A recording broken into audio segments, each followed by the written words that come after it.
সুসময়। অরিজিৎ, আজকে আমরা এই অর্গানিজম অ্যান্ড পপুলেশন চ্যাপ্টারটার সেকেন্ড পার্টটা পড়বো। ওকে, এর আগের দিনে আমরা অ্যাবায়োটিক ফ্যাক্টরগুলো পড়েছিলাম, যে শেষ করেছিলাম অ্যাবায়োটিক ফ্যাক্টরে। ওকে, টেম্পারেচার, লাইট, ওয়াটার আর হলো সয়েল, তাই না? আজকে এখান থেকে শুরু হবে যে responses to abiotic factor. Abiotic ফ্যাক্টরে কোন কোন অ্যাবায়োটিক ফ্যাক্টর অ্যাকচুয়ালি অর্গানিজমের উপর প্রভাব ফেলছে, আমাদের জীবদের উপর। তো এখানে দেখ, আমি যেই জায়গাগুলো বলবো সেগুলো শুধু পড়বি ভালো করে। তো এই জায়গায় একবারে চলে আসবি এখানে। ওকে, হোমিওস্টেসিস। হোমিওস্টেসিস কাকে বলা হয়? দেখ, হোমিওস্টেসিস কি? The consistency for example could be in term of optimal temperature and osmotic concentration of the body fluid. Ideally, then the organism should try to maintain the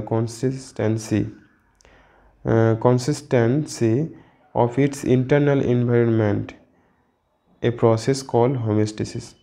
তাহলে হোমিওস্টেসিস জিনিসটা কি? অর্থাৎ আমরা যত জীব আছি কি না, অর্গানিজম, যে কোনো অর্গানিজম তার যে নিজের বডির ভিতরে যে আমাদের বডি ফ্লুইড আছে কি না, বডি ফ্লুইডের আমাদের নির্দিষ্ট কি থাকে, একটা পিএইচ থাকে, তারপর আয়নের কনসেন্ট্রেশন থাকে, আর যেসব ফ্লুইড থাকে কি না, সেটার কেমিক্যাল যে কম্পোজিশনগুলো থাকে, একটা স্বাভাবিক থাকে কি না পরিমাণ, সেটাকে তার স্বাভাবিক মাত্রাটা কি করে বজায় রাখার চেষ্টা করি সব সময়। বুঝতে পারলি?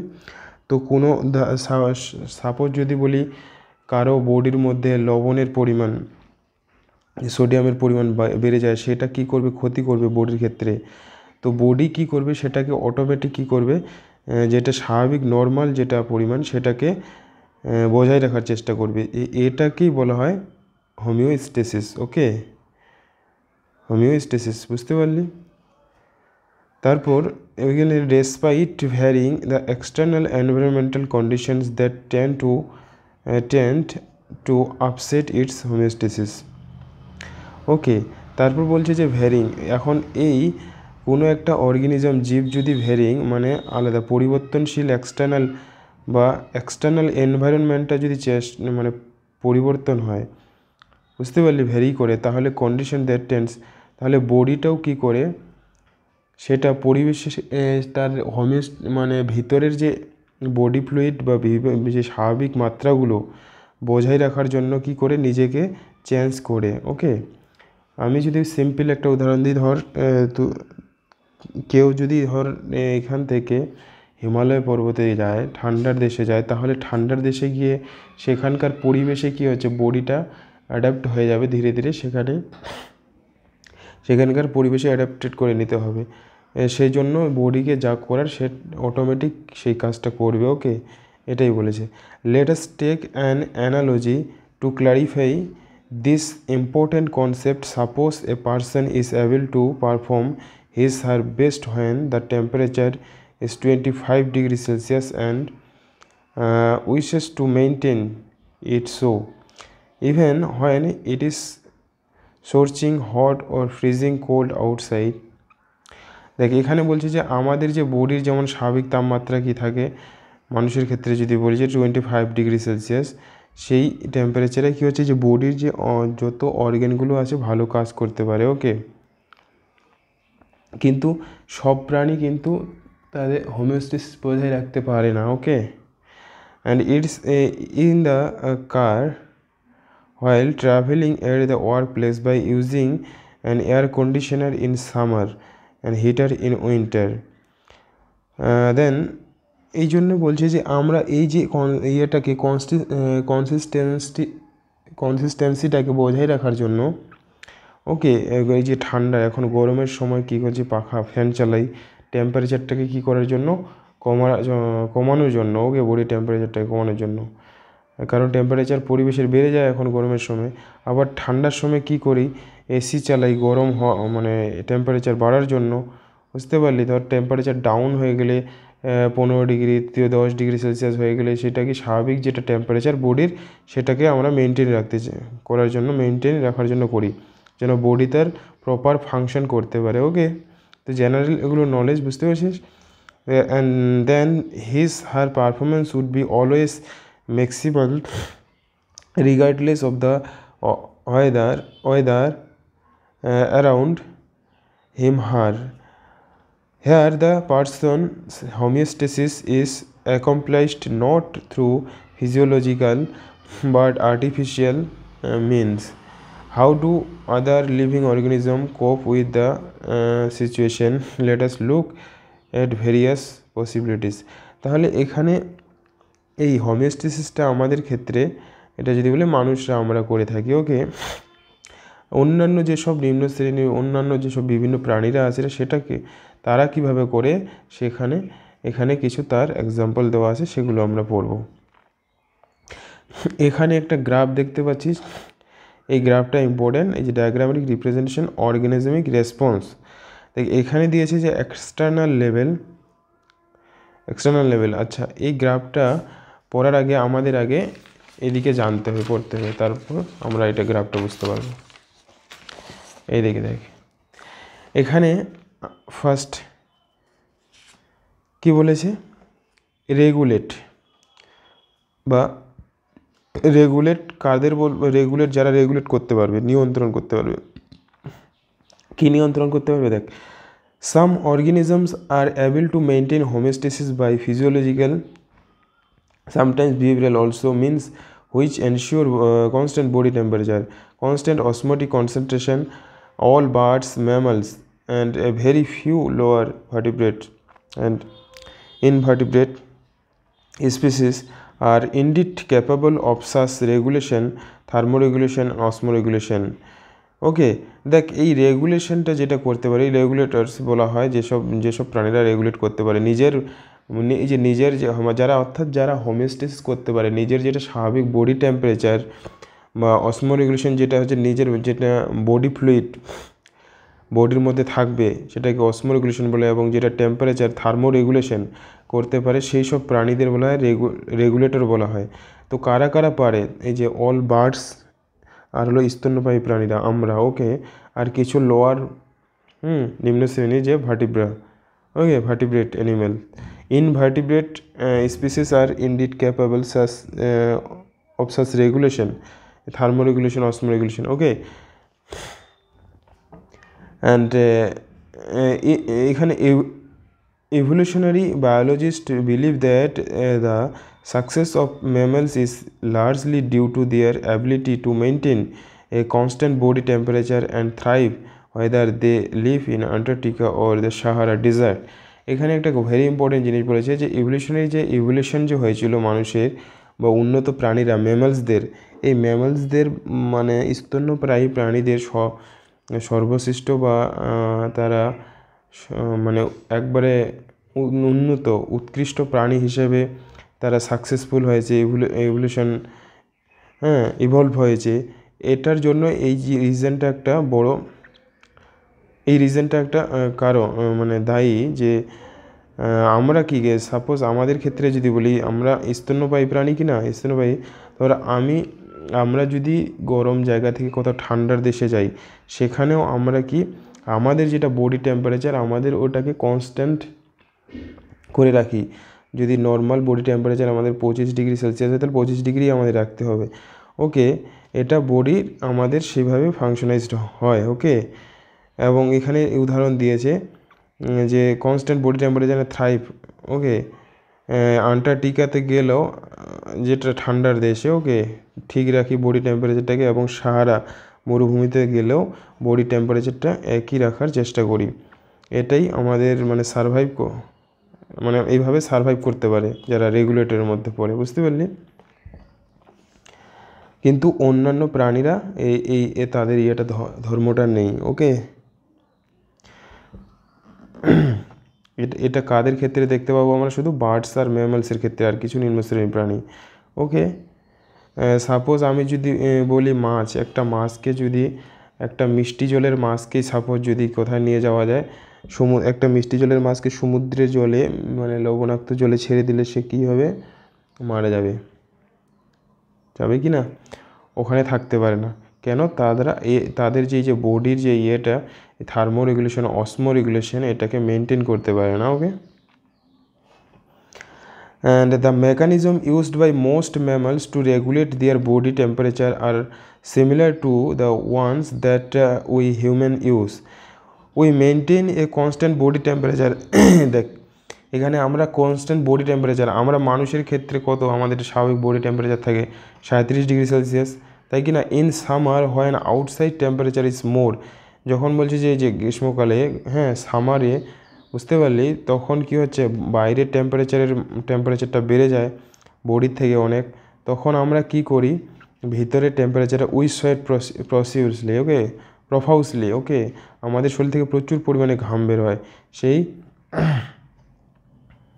ওকে, দ্য রেজাল্টিং এভাপোরেট কুলিং, এই ঘামটা কেন যে এভাপোরেট হয় বডিটাকে কুল করার জন্য actually. Okay, similarly what happens that desert cooler in operation bring down the body temperature. Okay, and winter when the temperature is thus lower then, যখন আবার শীতকালে কী হচ্ছে 37°C থেকে অনেক কম হয়ে যায়, তখন সেটাকেও আমরা কী করি বডি টেম্পারেচারটা বিভিন্নভাবে আমরা বাড়াই। এই যে কাঁপুনি হয়, শিভার হয়, অ্যান্ড এক্সারসাইজ করি ঠান্ডার সময় বডি টেম্পারেচারকে বাড়ানোর জন্য, তাই কি না? তো এগুলো বলছে জেনারেল নলেজ, এগুলো ওকে মানে খুব ভালো ইনফরমেটিভ, বুঝতে পারলি। Heat and raise the body temperature and কিন্তু প্লান্ট কী করবে? Plants on the other hand, মানুষ তো এভাবে বডি টেম্পারেচারকে কনস্ট্যান্ট করতে পারছে, ওকে, রাখতে পারছে, তাই কি না? আমরা তো প্লান্টের উদ্ভিদ কী করবে? On the other hand don't, কিন্তু প্লান্টের তো কোনো এরকম মেকানিজম নেই যে প্লান্ট এক্সারসাইজ করবে, ওকে, তাদের বডি টেম্পারেচার মেনটেন করবে বা প্লান্ট ঘাম বের করে দেবে। তো তারা কি করবে? তাহলে দেখ প্রাণীদের ক্ষেত্রে আমরা রেগুলেটর তাহলে কারা হলো, বুঝতে পারলি? কনফার্মার, এবার কি বলছে? কনফার্মার বা কনফার্মার বলা হয় যারা কনফার্ম করে। A overwhelming majority 99% of the animals and nearly all plants can not maintain, এই যে 99% মানে কিছু উন্নত প্রাণী, মানুষ আর হলো আরও কিছু উন্নত, শুধু কিছু প্রাণী যারা আমরা এই কাজটা করতে পারি, এটা আমাদের অ্যাডভান্টেজ, ওকে, অ্যাডভান্স বৈশিষ্ট্য বলতে পারি, ওকে, ম্যামালসের ক্ষেত্রে। কিন্তু অধিকাংশ প্রাণী আর হলো উদ্ভিদরা এটাকে মেনটেন করতে পারে না, okay, can not maintain constant internal environment, ভিতরে যে তাদের শরীরের যে পরিবেশটা, ওকে। Their body temperature change with body temperature, ambient temperature. The aquatic mammals and the osmotic concentration of the body fluid change with that of the ambient air, water osmotic concentration. These animals and plants are simply conformer. যে যারা হচ্ছে প্লান্টরা তারপর কিছু যেসব অ্যানিমেলরা পরিবেশের টেম্পারেচারের সঙ্গে কী হচ্ছে নিজেদেরও টেম্পারেচারটা চেঞ্জ হয়ে যায়, তাদের বলছে কি কনফার্মার বলছে, okay. And considering the benefits of constant internal environment to the organism, we must ask why this conformer had not evolved to become regulators. Okay, recall the human analogy we used above, much as they like, how many people can really afford an air conditioner? Many simply short of it resign themselves to suboptimal performance in hot summer month. Thermoregulation is the energetically expensive for many organisms, okay, and this is particularly true for small animals like shrews and hummingbird. Actually আমরা যে উন্নত যে প্রাণীরা thermoregulation করি না, body টেম্পারেচারটা maintain করি, এই প্রসেসটাতে প্রচুর এনার্জি খরচ হয়, বুঝতে পারলে? মানে বডি টেম্পারেচার মেনটেন করার জন্য ধর ঠান্ডার সময় কী হচ্ছে, তো বডি খুব টেম্পারেচার কমে গেছে, খুব প্রচণ্ড ঠান্ডায় কী করি আমরা? বডি টেম্পারেচার মেনটেন করার জন্য এক্সারসাইজ করি, তার জন্য প্রচুর কী হয়?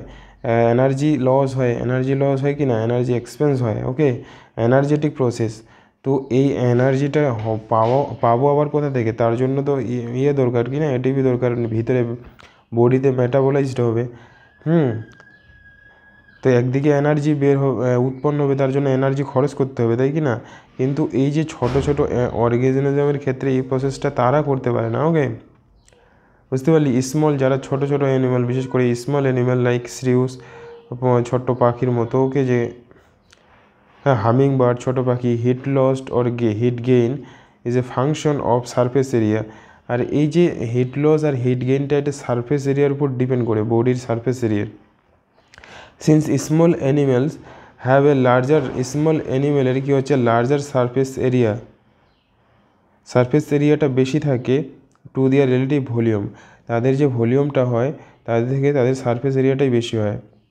মানে ছোট্ট একটা পাখি যদি দেখিস তার যে ভলিউমটা হবে, আয়তন হবে, আয়তনের থেকে তার যে বডির যে সারফেসটা বেশি হবে, okay. They tend to lose body heat very fast when it is cold outside. তারা বডির যে টেম্পারেচারটা খুব দ্রুত ফাস্ট কী করে লস করে দেয় যখন কী হবে বাইরের টেম্পারেচারটা, বাইরের পরিবেশটা কী হবে কোল্ড হবে, ঠান্ডা হবে। Then they have to expend much energy to generate body heat through metabolism. তো ওই হিটটাকে তারপর আবার বডির যে ভেতরের যে ইয়েটা টেম্পারেচারটা মেনটেন করার জন্য কি প্রচুর পরিমাণে এই যে মেটাবলিজম হতে হবে, বিপাক হতে হবে কি না, খাবারকে ভাঙতে হবে, হজম হতে, এনার্জি উৎপন্ন করতে হবে, তাই কি না? তো সেটা করতে পারবে না, ওকে, কারণ যেহেতু ছোট্ট প্রাণী কি না, অত তাড়াতাড়ি করতে পারবে না, মারা যাবে, okay. This is the main reason why is very small animals are rarely found in polar reason.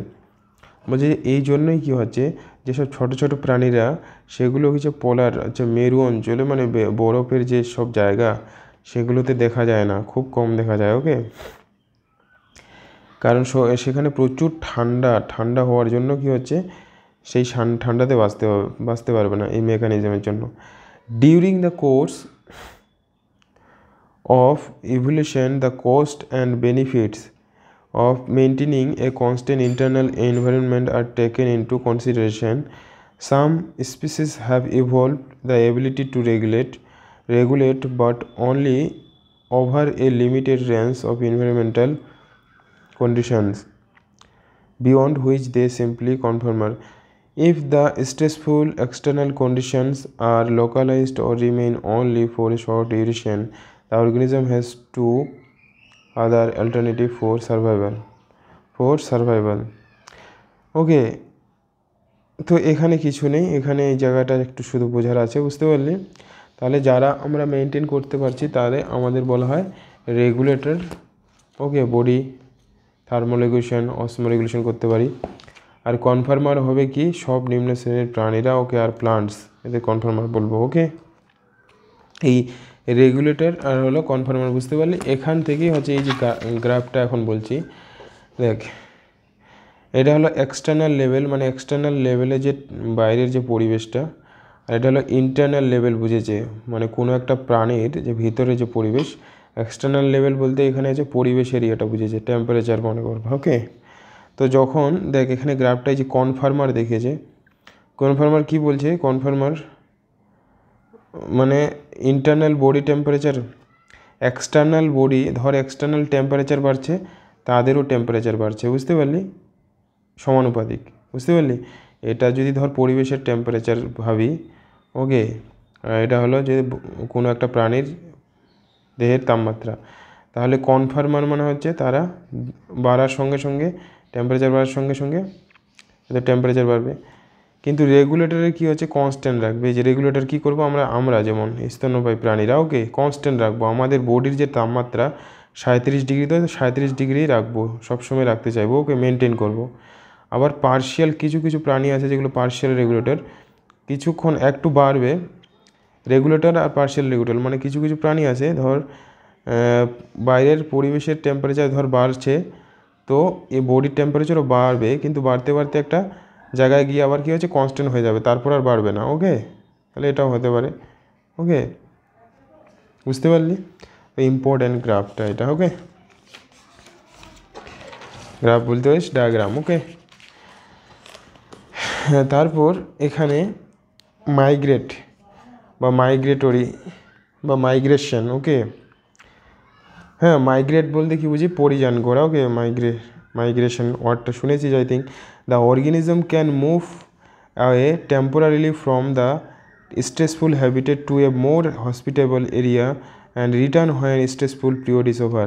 তাহলে মাইগ্রেট কারা করে, বিভিন্ন প্রাণীরা মাইগ্রেট করে, ওকে, যে কোনো প্রাণী মাইগ্রেট করে কিসের জন্য, মানে একটা অনুকূল পরিবেশে যাওয়ার জন্য, ওকে। দেখ এখন আমরা মানুষরা যেমন বলি যে ঠান্ডা প্রচুর, এখন গরমের সময় কি হচ্ছে, কোথায় যায় ঘুরতে মানুষ, ঠান্ডার জায়গায়, তাই কি না, সিমলায়, তো যেগুলো ঠান্ডা ওয়েদারের এখন হবে সেগুলোতে যাবে, ওকে। তো এটাই বলছি যে এই যে অর্গানিজম ক্যান মুভ টেম্পোরারি, এটা মানে টেম্পোরারি, একবারে চিরদিনের জন্য পালিয়ে যায় না, টেম্পোরারি, যতক্ষণ মানে ধর গরম সিজনটা আসে, ওই সিজনটা আবার গরমটা চলে গেলে রিটার্ন করে চলে আসবে, ওকে। ফ্রম স্ট্রেসফুল হ্যাবিটেট, ওকে, এই যে স্ট্রেসফুল হ্যাবিটেট, ওকে, মোর হসপিটেবল, অনুকূল এরিয়াতে চলে যায়, আবার রিটার্ন করে যখন স্ট্রেসফুল ওয়েদারটা কী হচ্ছে, পিরিয়ডটা, সময়টা চলে যাচ্ছে, ওকে, চলে যাওয়ার পরে। তো হিউম্যান, এই যে যেমন আমাদের এখানে উদাহরণ দিয়েছে, এই জায়গাটা ভেরি ইম্পর্টেন্ট, এখান থেকে নিটে কোশ্চেন আসছিল, ওকে। হিউম্যানের একটা উদাহরণ দিয়েছে যে মানুষ গরমের সময় কি দিল্লি থেকে কোথায় যায়, সিমলায় যায়, okay, for the duration of summer, okay, গ্রীষ্মকালে, গরমের সময়। And many animals like particularly, আবার এইভাবেও অন্য প্রাণীরাও, যেমন বার্ডস, পাখিরা কী করে উইন্টার সিজনে, হ্যাঁ, winter undertaken long distance migrate two মোর হসপিটেবল, যে এভরি উইন্টার, প্রত্যেক মানে বছর ওই যে উইন্টারে, হ্যাঁ, ফেমাস কোলাডিও ন্যাশনাল পার্ক, যেটা রাজস্থানের ভরতপুরে আছে, okay, Keoladeo national park, Keoladeo national park, okay. And যেটা বলছি যে হোস্ট, এই রাজস্থানের এই যে পার্কটা কি না, ন্যাশনাল পার্কটা, মানে হাজার হাজার পাখি আসে এখানে, মাইগ্রেটরি বার্ডস কামিং ফ্রম, কোথা থেকে আসে, সাইবেরিয়া থেকে আসে, কখন, উইন্টারে আসে। তো এটা নিটে এসেছিলো, very very important. And other extremely cold northern reason, এবং অন্য যেগুলো নর্থার্ন রিজন আছে কোল্ড, সেগুলো থেকে কোথায় আসে, রাজস্থানে আসে। মানে শীতকালে ওখানে এত ঠান্ডা পড়ে যায়, সেই ঠান্ডার থেকে বাঁচার জন্য মাইগ্রেট করে কোথায়, এই রাজস্থানে চলে আসে, কারণ রাজস্থানে তখন কী হচ্ছে, গরম থাকে। তারপর কোথা থেকে আসে, সাইবেরিয়া থেকে, ওকে। আবার এটা যখন হয়ে যাবে, সিজনটা চলে যাবে, তখন আবার রিটার্ন করে চলে যাবে, বুঝতে পারলি। তারপর আরেকটা প্রসেস এখানে দিয়েছে, সাসপেন্ড মানে হচ্ছে সানডে সাসপেন্ড, শুনিস, ওকে, ঝুলে থাকা, কি বলবো, স্থগিত হয়ে থাকা, ওকে। তো বা কোনো একটা জিনিস আটকে থাকা। In bacteria, fungi and lower plants, various kind of thick oiled spores are formed which help them to survive unfavorable conditions. This germinate on availability of suitable environment. Higher plants, seeds and some other vegetative reproduction structure serve as a means to tide over periods of stress. Besides helping in dispersal, they germinate to form new plants under favorable moisture and temperature conditions. They do so by reducing their metabolic activity and going into a state of dormancy. Actually suspend একটা কী বলবো, যে আমরা শুনেছিস কি না জানিস, শীত ঘুম, গরম ঘুম, ওকে, যেসব কিছু নিম্ন শ্রেণীর প্রাণী আছে যেগুলো, বুঝতে পারলি, যে ব্যাকটেরিয়া, ফাঙ্গি বা লোয়ার মানে নিম্ন শ্রেণীর উদ্ভিদ, বুঝতে পারলি, অ্যামফিবিয়া যেটা, তো ডরমেন্সি, যেমন সুপ্ত অবস্থা বলি কি না, সুপ্ত অবস্থায় থাকে, ওটাই বলছে। তো কারা কারা এখানে এক্সাম্পলগুলো আমরা মনে রাখবো, ওকে। দেখ, in animals like organism unable to migrate, যারা হচ্ছে আচ্ছা, এটা এই সাসপেন্ডটা কার ক্ষেত্রে, যারা, কারণ মানুষ আর পাখি কী করছে, মাইগ্রেট করতে পারছে, এক জায়গা থেকে অন্য জায়গায় যেতে পারছে, কারণ পাখি উড়াতে পারে, মানুষ যাওয়ার জন্য অনেক যানবাহন আছে বা যেতে পারে, ওকে। কিন্তু কিছু প্রাণী আছে যারা, যেমন যদি ব্যাঙের কথা বলি, ব্যাঙ তোর কত লাফিয়ে লাফিয়ে কত দূর যাবে, বুঝতে পারলি, ও তো বছর মাইগ্রেট করতেই 1 বছর লেগে যাবে, ওকে, আসতে। তো তারা তো মাইগ্রেট করতে পারবে না, বা ব্যাকটেরিয়া, ফাঙ্গি, ওরা তো মাইগ্রেট করে যেতে পারবে না। এতে তোর বাড়ি থেকে কোনো ব্যাকটেরিয়া, ওকে, চলে যাবে হিমালয় সিমলাতে ঘুরতে ইয়ার সময়, বুঝতে পারলি, গরমের সময়, সেটা তো সম্ভব নয়। তো তাদের ক্ষেত্রেও তারা অটোমেটিক, এটা ইভলিউশনের সময় হয়ে গেছে এগুলো, ওকে। তো কী করেছে, দেখ, এটা তাহলে মনে রাখতে হবে, আনএবল টু মাইগ্রেট যেগুলো, হ্যাঁ, যারা মাইগ্রেট করতে পারবে না, তাদের ক্ষেত্রে এইসব প্রসেস দেখা যাবে। The familiar case of beer going into hibernation, এই যে হাইবারনেশন কি কখন দেখা যায়, ডিউরিং উইন্টার সিজনে, শীত ঘুম যেটাকে বলা হয়, বুঝতে পারলি, শীত ঘুম, কে যায় শীত ঘুমে, ওকে। এক্সাম্পল স্কেপ অফ টাইম, 6 মাস কী হতে মাটির ভিতরে থেকে যায় থাকে, ওকে। যখন উইন্টার শেষ হয়ে যাবে তখন আবার বেরিয়ে আসবে, তখন সাম, হ্যাঁ। আবার দেখ সাম স্নেইলস, মানে শামুক, আবার কিছু মানে মাছ কি হচ্ছে অ্যাস্টিভেশনে চলে যায়, okay, to avoid summer, okay. Summer যেটাকে বলা হয় সামারের সময় যেটা, ওকে, সামার ঘুম বলতে গ্রীষ্মকালটাকে যখন জল থাকে না কিনা তখন ওরা মাটির নিচে চলে যায়, ওকে। স্নেইল আর হলো মাছগুলো দেখবি জল পড়লেই আবার মাছ বেরিয়ে আসে অটোমেটিক, একটা জায়গায় দেখ বৃষ্টি হলো জল লেগে গেলো কোথাও মাছ ছিল না, কিন্তু দেখবি তারপরে 2 দিন পরে মাছ দেখতে পাবি। অ্যাকচুয়ালি এই প্রসেসে তারা ভিতরে থেকে যায়, ওকে। হ্যাঁ, aestivation to avoid summer related problem, এই যে হিটটাকে, and desiccation, okay. And under unfavourable conditions many zooplankton, আবার কিছু জু প্লাঙ্কটন মানে ছোটো ছোটো যে প্লাঙ্কটন, ওকে, জলজ প্রাণীরা, ওকে, জু প্লাঙ্কটন, ওকে, স্পিসিস যায় যেগুলো হচ্ছে লেকে থাকে, হ্রদে থাকে, পুকুরে থাকে, তারা কি যায়, তাদের যে দশাটা সেটাকে বলা হয় ডায়াপোস, পোস্ট মানে কী হয়েছে থামানো, ওকে, ডায়াপোচ স্টেজ সাসপেন্ডেড ডেভেলপমেন্ট, ওকে, সাসপেন্ডেড একটা ডেভেলপমেন্ট, ভিতরে তাদের ডেভেলপমেন্টও হয়, ওকে, তাদের ডেভেলপমেন্ট কিন্তু থেমে থাকে না, গ্রোথ যেটা হওয়ার হবে, ওকে, বুঝতে পারলি। সো এই জায়গাটা খুব ইম্পর্টেন্ট। তারপরে টপিকে চলে যাব, তারপরে টপিক হলো অ্যাডাপ্টেশন, ওকে। অ্যাডাপ্টেশনস মানে অভিযোজন যেটা, ওকে। এখানে ভালো ভালো জিনিস আছে অ্যাডাপ্টেশনে। দেখ এখানে অ্যাডাপ্টেশন বলতে আমরা কি বুঝি, দেখ while considering the various alternatives available to organism for coping with extremes in their environment, we have seen that some are able to respond through certain physiological adjustments while others do so behaviorally, migrating temporarily to a less stressful habitat. The response are also actually their adaptations. So we can say that the adaptation is an attribute of the organism, morphologically, physiological and behavioral, that enables to organism to survive and reproduce in its habitat. Many adaptations have evolved over a long evolutionary time and are genetically fixed. So এই জায়গাটা খুব important. দেখ adaptation আমরা কিসের জন্য হয়, অ্যাডাপ্টেশনটা আমাদের যেটা পরিবর্তন, কোনো একটা নতুন পরিবেশে গেলি, তো বললাম যে একটা অর্গানিজমের এটা একটা গুণ, ওকে, যেটা হচ্ছে মরফোলজিক্যালি চেঞ্জ হতে পারে অ্যাডাপ্টেশন হওয়ার সঙ্গে, হ্যাঁ, মরফোলজিক্যালি বাইরের দিক থেকে শারীরস্থানিক গঠনগতভাবে